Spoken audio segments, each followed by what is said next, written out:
ಎಲ್ಲರಿಗೂ ನಮಸ್ಕಾರಗಳು. ನಾನಿವತ್ತು ಫೋರ್ಹೆಡ್ ಲೈನ್ಸ್ ಅಂದರೆ ಹಣೆ ಮೇಲಿರುವಂಥ ನೆರಿಗೆಗಳನ್ನ ಯಾವ ರೀತಿ ತೆಗಿಬೇಕು ಅನ್ನೋದನ್ನು ಹೇಳ್ಕೊಡ್ತಾ ಇದ್ದೀನಿ. ಲೈಕ್ ಎರಡೂ ಬೆರಳನ್ನು ಈ ರೀತಿಯಾಗಿ ಇಟ್ಕೊಂಡು ಈ ರೀತಿಯಾಗಿ ಮಸಾಜ್ ಮಾಡಬೇಕು. ಈ ಎಂಡಿಂದ ಈ ಎಂಡ್ ತನಕನೂ ಮಾಡಬೇಕು. ಲೈಕ್ ನಾನು ತೋರಿಸ್ತೀನಿ ನೋಡಿ, ಈ ರೀತಿಯಾಗಿ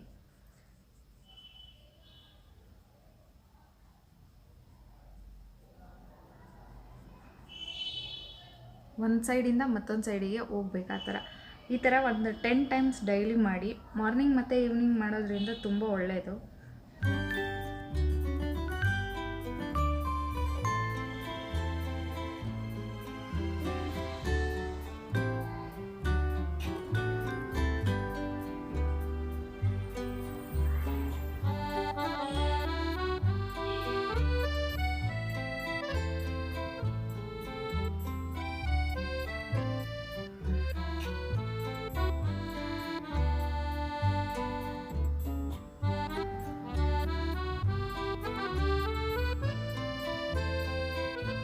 ಈ ರೀತಿ ಸ್ವಲ್ಪ ರೆಡ್ ಅನಿಸುತ್ತೆ, ಬಟ್ ಅದೇನು ಪ್ರಾಬ್ಲಮ್ ಇಲ್ಲ, ಜಾಸ್ತಿ ನೋವು ಕೂಡ ಆಗೋದಿಲ್ಲ.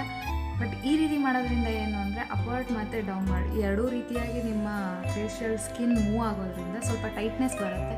ಅಲ್ಲಿ ಮಲಗಿರುವಂತಹ ಮಸಲ್ಗಳು ಆ್ಯಕ್ಟಿವೇಟ್ ಆಗುತ್ತೆ ಮತ್ತು ಬ್ಲಡ್ ಸರ್ಕ್ಯುಲೇಷನ್ ತುಂಬ ಚೆನ್ನಾಗಾಗೋದ್ರಿಂದ ಫೋರ್ಹೆಡಲ್ಲಿ ಆಗಿರುವಂಥ ಲೈನ್ಸ್ಗಳು ನಾವು ಟೆನ್ಷನ್ ಮಾಡ್ಕೊಂಡಾಗ ಎಲ್ಲ ಟೈಮಲ್ಲೂ ಈ ರೀತಿ ಮಾಡೋದ್ರಿಂದ ಉಬ್ಬು ಮೇಲೆ ಹೋಗಿ ನಮ್ಮ ಇಲ್ಲಿರುವಂಥ ಮಸಲ್ಸ್ ಏನಾಗಿರುತ್ತೆ ಅದು ಅಪ್ವರ್ಡ್ ಡೈರೆಕ್ಷನ್ನಲ್ಲೇ ಹೋಗಿ ಅಲ್ಲಿ ರಿಂಕಲ್ಸ್ ಆಗಿರುತ್ತೆ.